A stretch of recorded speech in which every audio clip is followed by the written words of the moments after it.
पिछले किस्से में हमने देखा था कि कैसे कयामत की सबसे बड़ी फितना, एक आंख वाला झूठा दज्जाल, अपनी अलौकिक शक्तियों के जरिए दुनिया को एक चरम परीक्षा में डाल चुका था। हमने देखा कि कैसे उसने एक ईमानदार नौजवान को मारकर फिर जिंदा कर दिया अपने खुदा होने का दावा सिद्ध करने के लिए, और कैसे उसके शासन के वे भयावह 40 दिन ईमान वालों के लिए कठिन परीक्षा बन गए थे। आज हम जानेंगे उस अंतिम विजय की कहानी, जब दज्जाल की चलती हुई 40 दिनों की फितना अपने चरम पर पहुंच जाएगी, जब तूर पर्वत पर आश्रित ईमान वालों की हालत इतनी दयनीय होगी कि वे बचने की खातिर अल्लाह के सामने सजदा करके दुआ करेंगे। ठीक उसी अंतिम और निराशाजनक पल में अल्लाह की मदद आसमान से नाजिल होगी। तब फज्र की नमाज का वक्त होगा। ईमान वाले नमाज के लिए तैयारी कर रहे होंगे। उनका इमाम मेहदी नमाज के लिए खड़े होने की तैयारी कर रहे होंगे। चारों ओर एक डरावना माहौल। उसी दौरान दमिश्क के पूर्व दिशा में स्थित सफेद मीनारे पर 2 फरिश्तों के कंधों पर सवार होकर आसमान से उतरेंगे। हजरत ईसा इब्ने मरियम अलैहिस्सलाम। उन पर होगा हल्के पीले रंग का दुपट्टा। उनके बालों से ऐसे पानी टपक रहा होगा जैसे अभी अभी उन्होंने गुस्ल किया हो।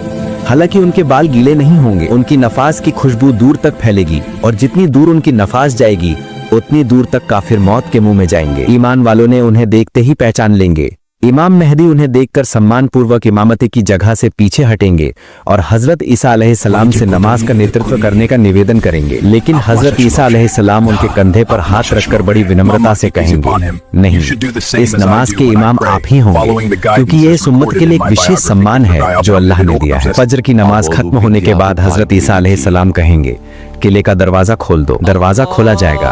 बाहर दज्जाल और उसके साथ 70,000 यहूदी सैनिक विशाल सेना के साथ प्रतीक्षा कर रहे होंगे। लेकिन दज्जाल, जो थोड़ी देर पहले खुद को खुदा कह रहा था और जिसकी वजह से जमीन कांप रही थी, वो हजरत ईसा अलैहिस्सलाम को देखते ही भय से नमक की तरह पिघलने लगेगा।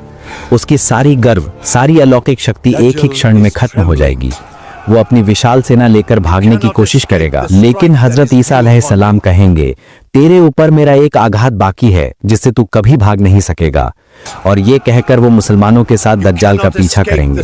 दज्जाल के अनुयायी यहूदियों के साथ मुसलमानों की एक भयंकर जंग शुरू होगी। उस जंग में यहूदी इस तरह पराजित होंगे कि वे भागने के लिए पेड़ों के पीछे या पत्थरों की आड़ में छिपेंगे।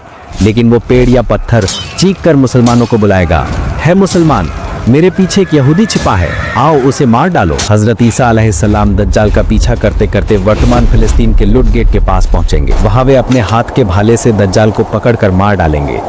उसके भाले में चिपका हुआ दज्जाल का खून लोगों को दिखाया जाएगा ताकि ये साबित हो सके कि दज्जाल कोई खुदा नहीं था, वो एक आम खून मांस का इंसान था जिसकी मौत हो चुकी थी। और इस तरह दुनिया के इतिहास की सबसे बड़ी और डरावनी फितना का अंत होगा।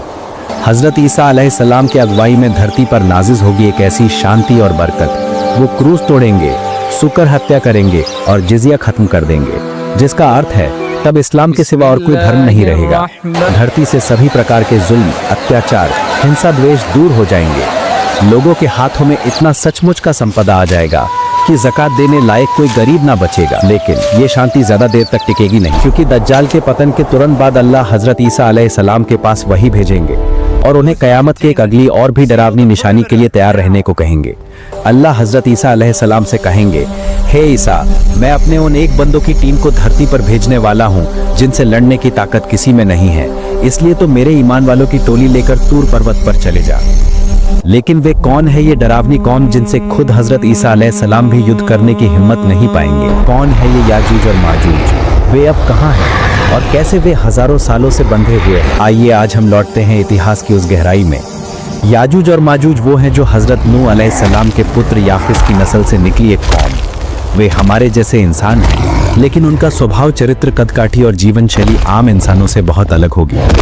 हदीस के वर्णन के अनुसार उनकी टांगें वक्र होंगी, उनका मुंह चौड़ा और समतल होगा, नाक छोटी और आंखें भी छोटी छोटी होंगी, उनके बाल लाल झुक्कड़ होंगे और उनके पैर चौड़ी होंगी। उनकी संख्या बहुत बड़ी होगी, इतनी बड़ी कि वो इंसानों की कल्पना को भी पीछे छोड़ देगा।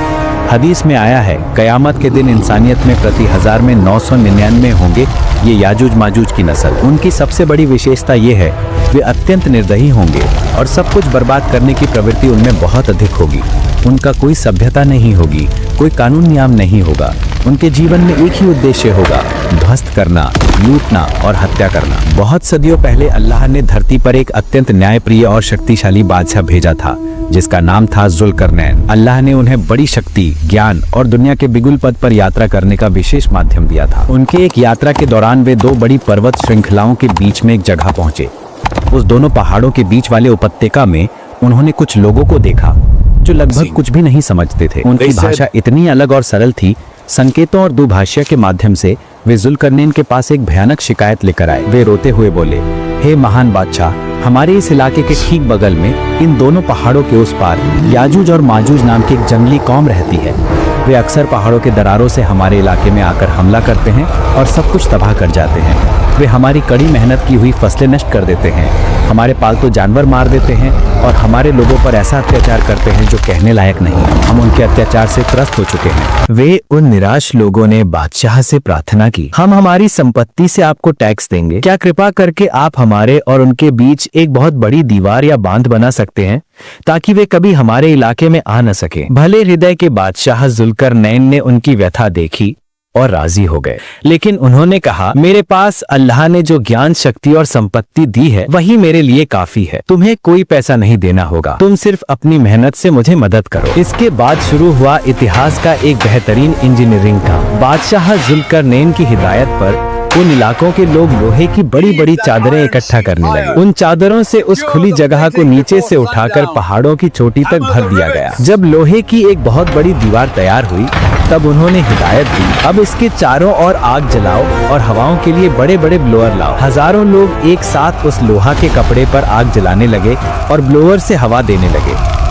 लंबी अवधि तक गर्म करने पर उस लोहा की दीवार इतनी गर्म हो गई कि वो लाल गुलाबी चमकने लगी जैसे एक जलती हुई पहाड़ हो। जब लोहा पिघलने की हालत में आ गया तब बादशाह जुल्करनैन ने हिदायत दी, अब पिघला हुआ तांबा लाओ और उस पर डालो। मजदूरों ने विशाल विशाल पात्रों में पिघला हुआ तांबा लाकर उस गर्म लाल लोहा की दीवार पर डालना शुरू किया। पिघला हुआ तांबा उस गर्म लोहा के साथ मिलकर ऐसी एक सख्त और चिकनी और अटूट दीवार बना गया जिसे तोड़ना कहना दूर की बात, उस चिकनी सतह के ऊपर चढ़ना भी लगभग असंभव था। इसी तरह बादशाह जुल्करनैन ने अल्लाह द्वारा दी गई ज्ञान शक्ति के जरिए याजूज माजूज को उस दीवार के पार सदा के लिए बंदी बना दिया। बंदी बनाए जाने के बाद से याजूज माजूज की कौम रोज उस दीवार को तोड़ने के लिए कड़ी मेहनत करती रही। वे सूर्योदय से सूर्यास्त तक अपनी धारदार बंदूकों, हथियारों, दांतों और नाखूनों से उस दीवार को काटते रहे। दिन के अंत में जब दीवार लगभग टूटने जैसा हो गया तब उनके सरदार ने कहा, आज के लिए बंद करो, बाकी काम हम कल आकर पूरा करेंगे।